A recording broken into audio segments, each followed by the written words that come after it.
तो शुभ समाचार में सबसे पहले बात मौसम की करते हैं, क्योंकि सबके मन में यही सवाल है कि ये ठंड न जाने कब खत्म होगी। इंतजार आपको और हमको ही नहीं बल्कि उत्तर भारत के ज्यादातर लोगों को है। अब देखिए, पूरे जनवरी महीने में सूरज लुका छिपी खेलता रहा और अब लगता है इस खेल में बादल भी उसके साथ हो चुके हैं, क्योंकि मौसम विभाग की माने तो फरवरी का आगाज बादलों के साथ हो सकता है और आज से दिल्ली के लोग मौसम में नया बदलाव देख सकते हैं। यानी शीतलहर के बीच आसमान में बादलों का डेरा कब कभी बढ़ाने वाला है। पहले से राजधानी दिल्ली घने कोहरे की चपेट में है। आलम यह है कि कुछ मीटर दूर तक देखना भी मुश्किल है। हालांकि पहाड़ों पे बर्फोत्सव का आगाज हो चुका है और हो भी क्यों ना, लंबे इंतजार के बाद कुदरत मेहरबान हुई। कश्मीर में श्रीनगर समेत गुलमर्ग में कुदरत ने सफेद चादर से पहाड़ों को ढक दिया है, जैसे पहाड़ों का श्वेत श्रृंगार किया गया हो। आलम यह है कि पहाड़ों पे बर्फोत्सव है, मैदानों में शीतलहर और कोहरे की चादर।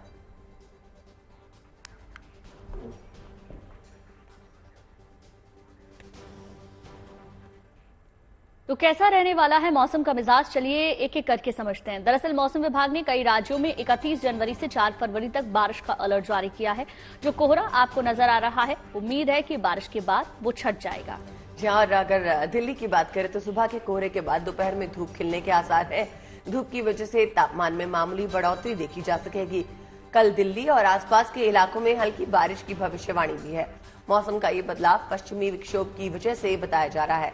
दिल्ली और आसपास के इलाकों की अगर बात करें तो आज शाम से दिल्ली में बादलों की आवाजाही शुरू हो जाएगी। मतलब आज रात से मौसम बदला बदला रहने वाला है।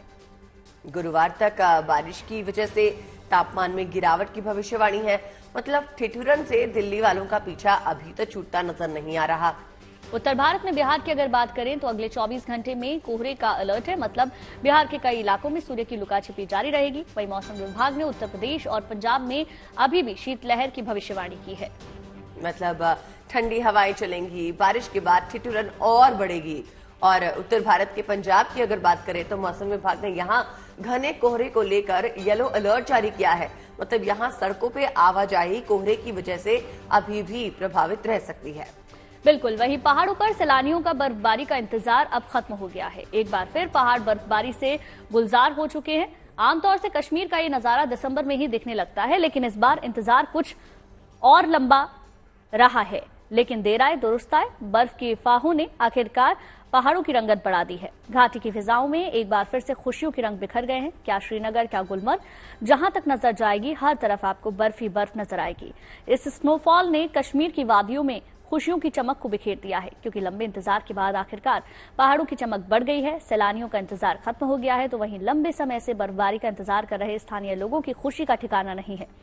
बर्फबारी के बाद कारोबार चल पड़ा है। सैलानियों ने भी सोनमर्ग और गुलमर्ग की ओर रुख करना शुरू कर दिया है।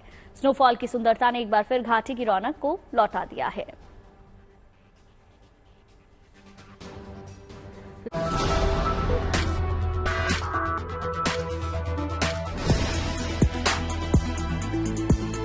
लंबे इंतजार के बाद आखिरकार कश्मीर घाटी बर्फबारी से गुलजार।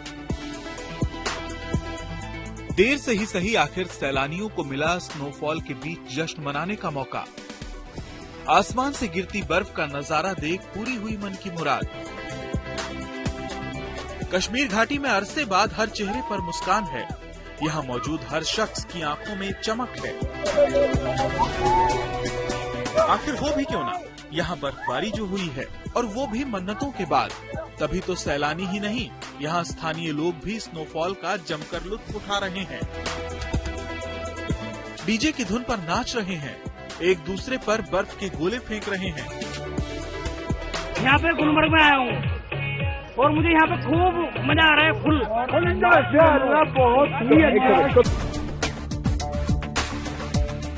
रविवार से शुरू हुई स्नोफॉल के बाद यहाँ का आलम ये है कि अब सड़कें हों, पेड़ हों, छत हो या पहाड़, हर तरफ सिर्फ बर्फ ही बर्फ नजर आ रही है। ऐसा लग रहा है कि मानो प्रकृति ने बड़े ही सलीके से सफेद चादर ओढ़ ली हो। फिलहाल मौसम विभाग का कहना है कि एक हफ्ते तक कश्मीर में इसी तरह बर्फबारी का दौर चलता रहेगा। इस बीच गुलमर्ग में हुई इस पहली और ताजा बर्फबारी के बाद आम लोगों के साथ साथ कश्मीर पहुंच रहे पर्यटकों के भी दिल जो हैं कहीं न कहीं खुश हैं और उनके चेहरे पर रौनक है। जाहिर है कि करीब 2.5 महीने के बाद कश्मीर में ये बर्फबारी हुई है, जिससे न सिर्फ मौसम संभला है बल्कि किसान भी काफी खुश है। पर्यटकों के अलावा आम लोगों की सुविधा के लिए प्रशासन पूरी तरह से मुस्तैद है। सड़कों पर जमा हुई बर्फ को साफ किया जा रहा है, जिससे यहाँ आने जाने में कोई असुविधा न हो। अभी फिलहाल यहाँ कुछ दिन बर्फबारी का ऐसा ही मौसम रहने का अनुमान है। ऐसे में धरती के स्वर्ग की ओर और भी ज्यादा सैलानी रुख करेंगे। श्रीनगर से अशरफ वानी के साथ गुड न्यूज टुडे।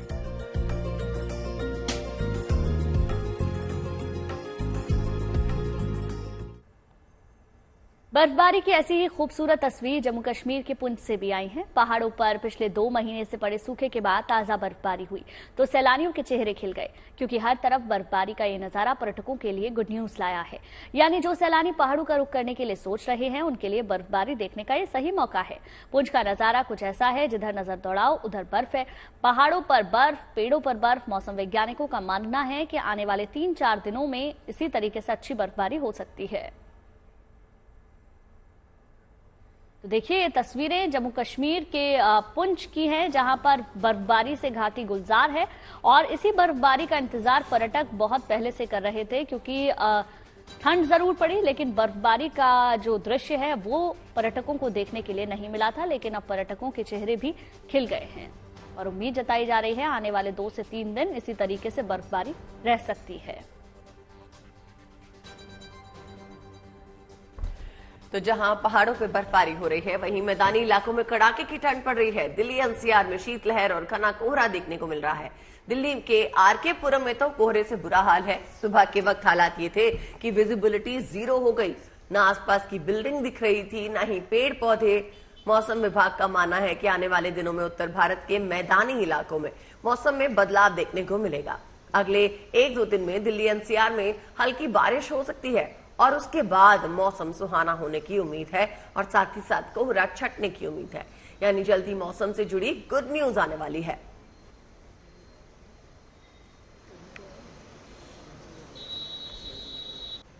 और चलिए अब आपको लेकर चलते हैं कर्तव्य पथ, जहां सुबह के वक्त कोहरा इतना था कि इंडिया गेट कोहरे की चादर में लिपटा दिखा। गाड़ियां रेंगती हुई नजर आई। यही हाल दिल्ली के आसपास उत्तर भारत के इलाकों में भी देखा जा रहा है। हालांकि मौसम विभाग के मुताबिक कल से दिल्ली वालों को कोहरे से राहत मिल सकती है।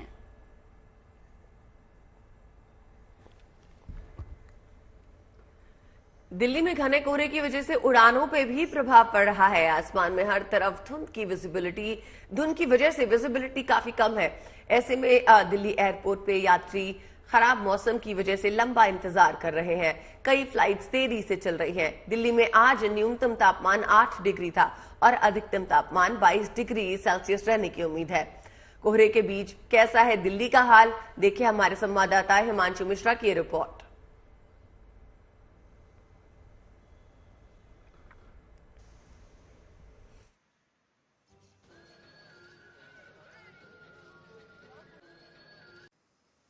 राजधानी दिल्ली समेत पूरा उत्तर भारत इस वक्त घने कोहरे की चपेट में है। ठंड तो पड़ी रही है और साथ ही साथ इस वक्त घने कोहरे की सफेद चादर ने पूरे उत्तर भारत को अपनी चपेट में ले लिया है और इसका सीधा असर पड़ा है ट्रांसपोर्ट पर। ट्रेनें देर से चल रही हैं, फ्लाइट पे भी असर पड़ा है और जब शहरी इलाके की ये हालात हैं तो अंदाजा लगाया जा सकता है कि हाईवेज पर क्या हालत होगी। यही वजह है कि गाड़ियां रेंगते हुए हाईवेज पर चल रही हैं। और अगर हम बात करें टेम्परेचर की, तो इस वक्त जो मंगलवार में मिनिमम टेम्परेचर है वो 12 डिग्री है और मैक्सिमम 19 डिग्री तक दिन के वक्त पहुंच जाएगा। लेकिन वेस्टर्न डिस्टर्बेंस का असर एक बार फिर से देखने को मिलेगा और टेम्परेचर जो है वो 3 से 4 डिग्री कम होगा, मैक्सिमम टेम्परेचर भी और मिनिमम टेम्परेचर भी। यानी एक बार फिर से कड़ाके की ठंड लौटेगी राजधानी दिल्ली में और पूरे उत्तर भारत में। और जिस तरीके से अब पहाड़ों पे खासतौर से ऊपरी इलाकों में जिस तरीके से बर्फबारी हुई है उसका असर भी अब उत्तर भारत में देखने को मिल सकता है। कैमरामैन रितेश मिश्रा के साथ हिमांशु मिश्रा, दिल्ली। ठंड से अयोध्या भी ठिठुर रही है। यहाँ तापमान 11 डिग्री के आसपास है, लेकिन इस ठंड में भी रामलला के दर्शन के लिए श्रद्धालुओं का सैलाब उमड़ा है। सुबह ठंड में ही भारी संख्या में लोग राम मंदिर के बाहर नजर आ रहे हैं। प्राण प्रतिष्ठा से लेकर अब तक अयोध्या में मौसम का यही मिजाज बना हुआ है। सुबह की शुरुआत कोहरे और ठंड से होती है, लेकिन भक्तों का जोश हाई है और हर कोई रामलला के दर्शन के लिए मौसम की हर बाधा पार करने को तैयार है। ठंड के मद्देनजर अयोध्या नगर निगम भी मुस्तैद है, जहां जगह जगह श्रद्धालु ठंड से बचने के लिए अलग अलग तरीके के उपाय करते हुए नजर आ रहे हैं। देखिए, ये दो तस्वीरें आपकी टेलीविजन स्क्रीन पर। अयोध्या में रामलला के दर्शनों को लेकर जिस तरीके से उत्साह है वो साफ तौर पर नजर आ रहा है। वहीं कड़ाके की ठंड है, लेकिन उसके बावजूद भी आस्था सबसे ऊपर नजर आ रही है।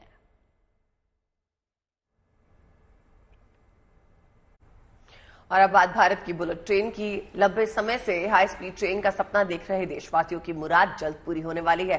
विकास की तेज रफ्तार में दौड़ रहे भारत का बुलेट ट्रेन प्रोजेक्ट युद्ध स्तर पर आगे बढ़ रहा है। यात्रियों की सुख सुविधाओं के साथ बुलेट ट्रेन में सुरक्षा का पूरा ख्याल रखा जा रहा है। इसके लिए रेलवे ने खास इंतजाम किए हैं।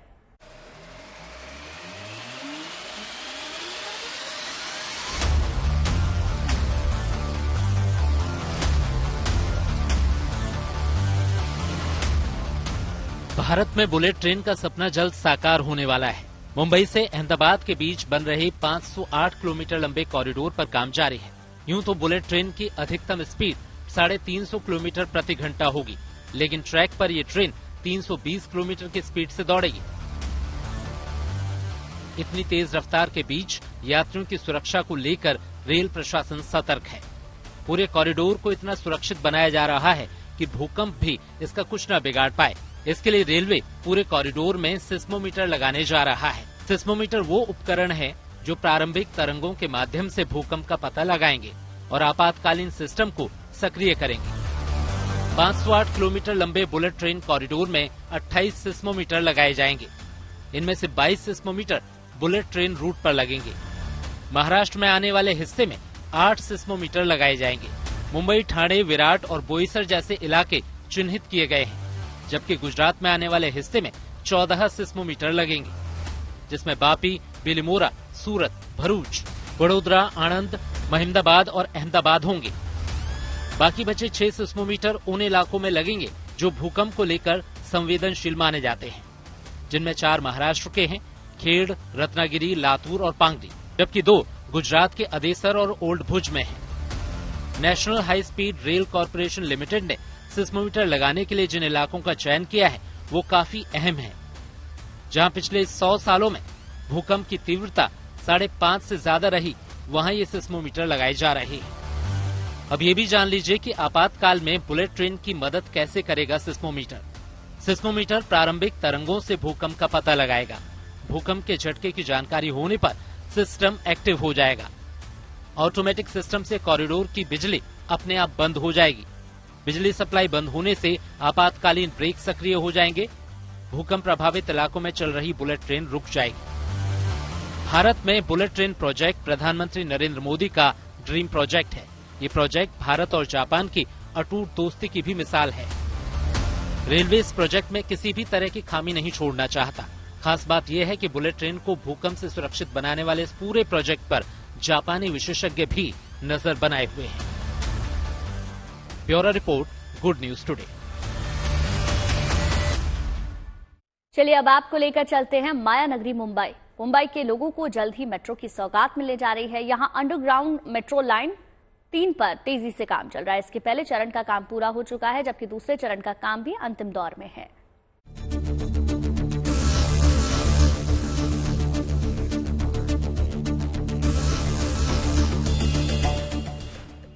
मुंबई में बन रही है देश की सबसे लंबी अंडरग्राउंड मेट्रो, ताकि मुंबई के लोगों को लोकल ट्रेन और बसों के मुकाबले सफर के लिए एक बेहतर विकल्प मिल सके। इस लंबे अंडरग्राउंड मेट्रो के काम को 3 फेज में बांटकर किया जा रहा है, जिसमें फेज 1 का काम लगभग पूरा हो चुका है। जल्दी ही इस पर ट्रेनों की आवाजाही भी शुरू हो जाएगी। दूसरे फेज में मेट्रो 2A पर भी तेजी से काम हो रहा है। अच्छी बात यह है कि फेज 3 यानी मेट्रो लाइन 3 पर भी काम शुरू हो गया है। हाल ही में मेट्रो 2A और लाइन 7 शुरू की गई, जो कि अंधेरी से दहिसर तक थी, और अब जल्द ही देश का सबसे लंबा अंडरग्राउंड मेट्रो शुरू होने जा रहा है, जिसको एक्वा लाइन भी कहा जाता है, मेट्रो 3 भी नाम दिया गया है। ये मेट्रो जल्द ही शुरू की जाएगी, जिसके फेज 1 का काम पूर्ण तरीके से संपन्न हो गया है और ट्रायल रन शुरू कर दिए गए हैं। ये फेज 1 में बीकेसी से लेकर गोरेगांव आरे तक इस फेज 1 को शुरू किया जाएगा। वहीं फेज 2 बीकेसी से लेकर कोलाबा तक होगा। मेट्रो लाइन 3, जिसे कोलाबा बांद्रा सीब्स कॉरिडोर भी कहा जा रहा है, ये पूरी तरह से अंडरग्राउंड मेट्रो होगी। जब ये बनकर तैयार होगा तो इससे हर रोज करीब 17 लाख लोग यात्रा कर सकेंगे। हर 3 से 4 मिनट पर मेट्रो ट्रेन की सुविधा होगी और एक बार में करीब 2500 यात्री मेट्रो से सफर कर सकेंगे। सुरक्षा के लिहाज से भी इसे आधुनिक तकनीक से लैस किया जा रहा है। देश के अलग अलग हिस्सों में जो मेट्रो चलती हैं, उसमें सिक्योरिटी के लिहाज से जो यात्रियों के पास प्लेटफॉर्म पे जो सिक्योरिटी सिस्टम होता है वो हाफ डोर का होता है, मगर इस मेट्रो लाइन में सिक्योरिटी पर ज्यादा तवज्जो दी गई है और उसके लिए फुल स्क्रीन डोर्स लगाए गए हैं, जिससे यात्री कोई दुर्घटना में ना फंसे और उनकी जान न चली जाए। मेट्रो लाइन 3 की बात करें तो ये करीब 33.5 किलोमीटर लंबी होगी और पूरी तरह से भूमिगत होगी। इसमें कुल 27 स्टेशन होंगे। कोलाबा से सिब्स तक की यात्रा 1 घंटे में तय होगी। Nariman Point, Cuff Parade, Fort, Lower Parel, BKC और SEEPZ MIDC सहित 6 प्रमुख व्यवसाय और रोजगार केंद्रों से कनेक्टिविटी होगी। यानी मुंबई के लोगों को जल्द ही बड़ी सौगात मिलने वाली है। पहले चरण में आरए से बीकेसी तक जोड़ने वाले मेट्रो का काम पूरा हो गया है। वहीं दूसरे फेज के तहत बीकेसी से कफ परेड तक को जोड़ने वाली मेट्रो का काम भी अंतिम चरण में है और अब तीसरे फेज यानी मेट्रो लाइन 3 पर भी काम शुरू हो गया है। पारस दामा, गुड न्यूज टुडे। अयोध्या देश का नया टूरिज्म हब बनने जा रहा है। राम मंदिर के साथ पूरी अयोध्या नगरी का कायाकल्प किया जा रहा है। नए घाट से गुप्तार घाट के बीच श्रद्धालु वाटर मेट्रो का लुत्फ भी ले सकेंगे। ये वाटर मेट्रो सरयू घाट पर मौजूद रहेगी और आगे तक ये 10 किलोमीटर तक इसको जाएगी, कवर करेगी एरिया। हम इस वाटर मेट्रो में बैठे हुए हैं। आप देखिए इसमें जो कैपेसिटी है वो तकरीबन 50 लोगों की कैपेसिटी है जहाँ पर बैठ सकते हैं और ये पूरी सरयू में पूरी तैयार है चलने के लिए और इसमें सारी व्यवस्थाएं हैं। किस तरीके से ये वाटर मेट्रो जो है संचालन करेगी सरयू घाट पर, श्रद्धालुओं को इस सरयू का पूरा नज़ारा दिखाएगी। यहाँ से ये जो चलेगी, यहाँ से शुरुआत होगी इस नए घाट से इसकी और आगे गोप घाट तक जाएगी। यानी कि ये जो सरयू का आप किनारा देख रहे हैं यहाँ से ये पूरा चलेगी। और इस पूरे वैसे थोड़ा सा बस बताइए कि आखिर कहाँ से कहाँ तक का चलने का प्रावधान है इसमें? अभी फिलहाल सर यहाँ से गुप्तार घाट जाएगी। गुप्तार घाट तक जाएगी जी। और इसमें लगभग कितने लोग बैठ सकते हैं? 50 पैसेंजर के हैं। 50 पैसेंजर बैठ सकते हैं और 50 खड़े भी हो सकते हैं क्या? 50 पैसेंजर का कैपेसिटी है जो बैठ सकते हैं इसमें। गुप्तार घाट तक जाएगी। तो देखिए गुप्तार घाट तक जाएगी ये मेट्रो, वाटर मेट्रो जो है ये श्री राम लला यानी अयोध्या पहुंची है और इसको संचार किया जा रहा है। यहाँ पर अब जो श्रद्धालु आएंगे वो सब इस पे बैठकर सरयू का आनंद ले सकेंगे। घाट का यहाँ पर प्लग्स दिए गए हैं जिनसे वो आराम से बैठकर इसको सफर कर सकते हैं सरयू में। ये वाटर मेट्रो सेंट्रल दिल्ली से आई हैं और इस समय अयोध्या के सरयू घाट पर पहुंच चुकी हैं और ऐसे में अब लोगों को बस इसका इंतजार है कि इसमें आना है, टिकट लेना है और उसके बाद सरयू नदी का गुप्ता घाट तक जाना है। इसी वाटर मेट्रो के जरिए इस पूरे सरयू में चलना शुरू हो जाएगी। इसका पूरा जो इनिशियल वर्क है वो किया जा रहा है। हम आपको थोड़ा सा इसका बाहर का भी दिखाएंगे किस तरीके का ये है वर्क। ये बिल्कुल वाटर मेट्रो, यहाँ पर खड़े भी लोग हो सकते हैं इसमें और इसके साथ बैठ भी सकते हैं लोग, 50 लोग ये कैपेसिटी है इसकी। और जब हम देखेंगे इसमें कि जो ये एरिया है ये ओपन एरिया है, इस ओपन एरिया में यहाँ पर भी लोग जो है इस वाटर मेट्रो में खड़े हो सकते हैं।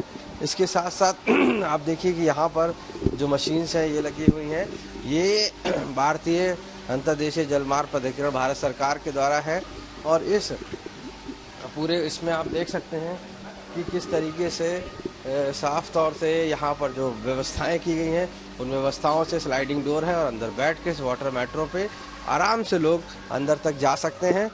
और ये सरयू का जो किनारा है इसको पूरा देख सकते हैं, ये इलेक्ट्रिक पावर से चलती है और इस पूरी वाटर मेट्रो के जरिए सरयू के घाट से लोग श्रद्धालु जितने भी आएंगे वो यहाँ पर दर्शन करेंगे। दर्शन करने के बाद पूरे सरयू में इससे घूम सकेंगे।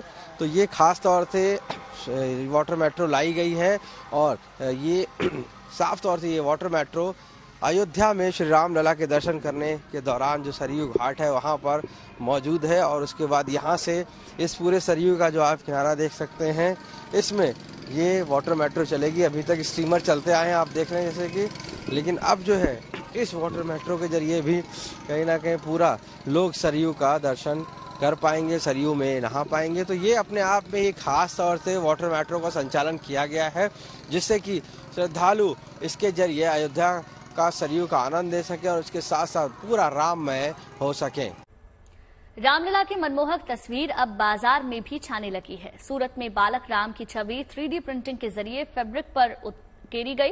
रामलला के इस 3D बैनर की जबरदस्त डिमांड है और रामलला की अद्भुत तस्वीर अब तकनीक के जरिए घर घर तक पहुंचाने की तैयारी भी की गई है।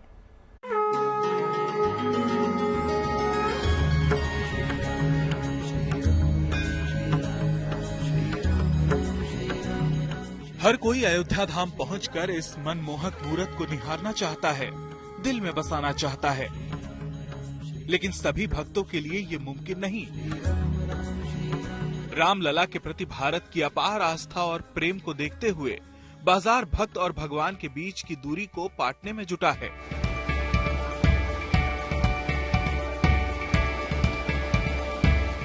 लिहाजा रामलला की ये अद्भुत छवि अब बाजार की रौनक बढ़ाने जा रही है।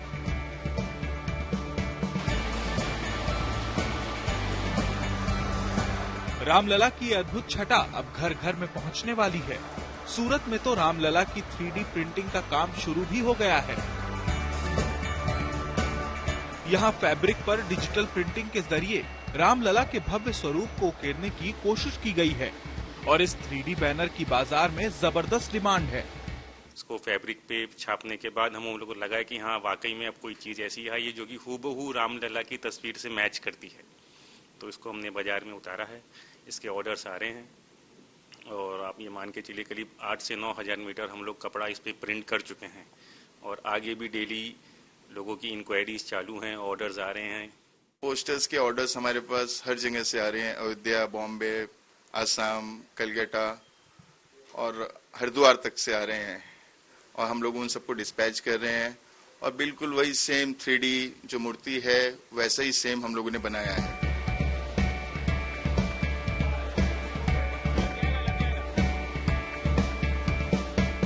जाहिर है रामलला के प्रति लोगों की आस्था और भक्ति भाव से अब बाजार भी महकने लगा है।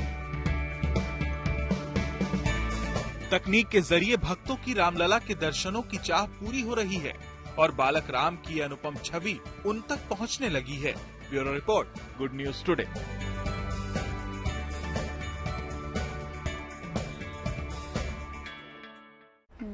हरिद्वार से अयोध्या धाम के लिए आस्था स्पेशल ट्रेन का शुभ आरंभ किया गया। इस ट्रेन सेवा के शुरू होने से हरिद्वार, ऋषिकेश, देहरादून समेत गढ़वाल और कुमाऊं क्षेत्र के राम भक्तों को सहूलियत होगी।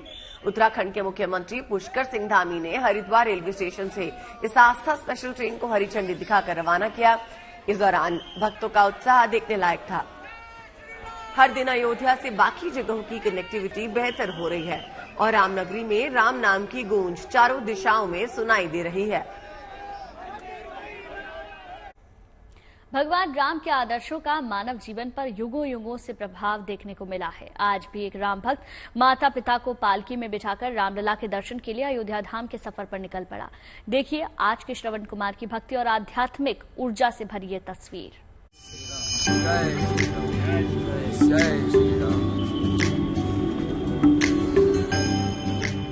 ये बिहार के खगड़िया जिले के नवादा गांव के रहने वाले अमरजीत कुमार हैं, जो भाई के साथ माँ बाप को तीर्थ कराने निकले हैं। इनका प्रण है कि अयोध्या धाम पहुंचकर माता पिता को सरयू स्नान कराएंगे और फिर उसके बाद रामलला के दिव्य दर्शन। यात्रा मुश्किल है, लेकिन राम भक्ति और माता पिता के प्रति अगाध स्नेह और प्रेम ने इस सफर को सहज बना दिया है। ये बताइए, एक दिन में कितना सफर, कितना मुश्किल? 8 किलोमीटर 10 किलोमीटर तक एक दिन में चले जाते हैं, लेकिन दिन भर में पता नहीं चलता है। भगवान का नाम लिए तो कुछ भी पता नहीं चलता है, लेकिन सुबह उठते हैं तो थोड़ा पाँव हाथ दर्द करता है, चलने टाइम सब खत्म हो जाता है। अमरजीत कुमार पर एक ही धुन सवार है, बस माता पिता को तीर्थ कराना है और प्रभु राम के दर्शन। खास बात यह है कि अमरजीत कुमार को श्रवण कुमार की फिल्म देखने के बाद इस तरह तीर्थ पर जाने की प्रेरणा मिली। मैं प्रेरणा लिया कि यदि श्रवण कुमार तो नहीं बन सकता हूं, लेकिन उसके पद कमल चरणों से आशीर्वाद दिए तो मैं उसका कर्तव्य निभा करके कोशिश करूंगा कि सरयू घाट तक पहुंचा सकता हूं। माता पिता भी अमरजीत के प्रेम, भक्ति और समर्पण से भाव विभोर हैं। ये दोनों बेटे के स्तव के सहारे रामलला की एक झलक पाने को आतुर हैं। हमको बहुत रुचि लगता है कि मेरा बेटा आधा उम्र में लेके जा रहे हैं सरयू नदी, राम भगवान को दरबार। ये इनके पिताजी हैं, हाथ में देखेंगे तो आप राम लक्ष्मण और ये देखेंगे सीता जी और हनुमान जी सबकी तस्वीर लिए बैठे हुए हैं। क्या लगता है? हम लोग को बहुत सुंदर लगता है। कब हम पहुंचे राम मंदिर बाबा का अकवाल में, ये राम लक्ष्मण जो है ना लेकर के चल दिया है, कब पहुंचागा वहां पता नहीं राम के पास। माता पिता के प्रति अमरजीत का प्यार और समर्पण देखकर लोग इन्हें आज का श्रवण कुमार कहकर पुकारने लगे हैं। हो भी क्यों ना, अपने सेवा भाव से तेलंगाना की एक फैक्ट्री में काम करने वाला ये शख्स इस कठिन पथ पर चलकर आज का आदर्श बेटा जो बन गया है। Banbir Singh, Ayodhya, good news today. 1 फरवरी को केंद्र सरकार बजट पेश करेगी। अगले कुछ महीनों में लोकसभा चुनाव होने हैं। ऐसे में इस बजट को बेहद खास माना जा रहा है। आइए आपको सुनाते हैं किसान, छोटे दुकानदार और खिलौनों के कारोबार से जुड़े लोगों को बजट से क्या उम्मीदें हैं। लकड़ी हम लोगों को सस्ता मिलना चाहिए, और जो पहले लकड़ी थी ये कोरैया की, वो भी ये बजट में आवे। जो जिसपे बैंड लगा हुआ है वो हटे। हम लोग चाहते हैं कि बिजली थोड़ा सस्ता रेट से हो जाए, जैसे बुनकर होता है वैसे हो जाए। और लकड़ी हम लोग को पहले बहुत सस्ता मिल रहा था, अब लकड़ी धीरे धीरे बहुत महंगा हो गया कि हम लोग खरीदने के लायक नहीं है। आने वाले समय में जो सरकार बजट लेके आएगी, हम ये उम्मीद करते हैं कि किसानों के लिए उसके बारे में काफी कुछ होना चाहिए। अम्बाड़ा में और हरियाणा के अंदर 5 फसलों के ऊपर कुदरत की मार पड़ी है, पीछे फ्लड आया है, किसान काफी घाटे में चले गए हैं। और जो भी किसानों की लिमिट केसीसी है उसका संपूर्ण ब्याज माफ किया जाए। हमारे हिसाब से जो हमारा काम सही चल जाए, उस तरह का बजट आ जाए, बस हमारे लिए वही अच्छा है। इस बार ये उम्मीद लगाई जा रही है कि सरकार जो बजट पेश करे वह व्यापारियों के फेवर में हो। बजट में भाई यही है कि चीजें जो है पहले से बेहतर हो जाए। पहले हर चीज जैसे बहुत ज्यादा महंगी मिल रही है, कन्वेंस महंगा, सारी चीजें महंगी, उस हिसाब से कन्वेंस को देखते हुए मार्केट में हर चीज महंगी हो जाती है। उसको देखते हुए गवर्नमेंट को सब जीएसटी जैसे है, जीएसटी को थोड़ा कम कर दें, और भी चीजों पे कम कर दें, वो चीजें हैं। आशा करते हैं शुभ समाचार के साथ आपके दिन की शुरुआत शुभ रही होगी। बिल्कुल, कल फिर होगी आपसे मुलाकात कुछ और अच्छी खबरों के साथ, लेकिन आप बने रहिए गुड न्यूज टुडे के साथ।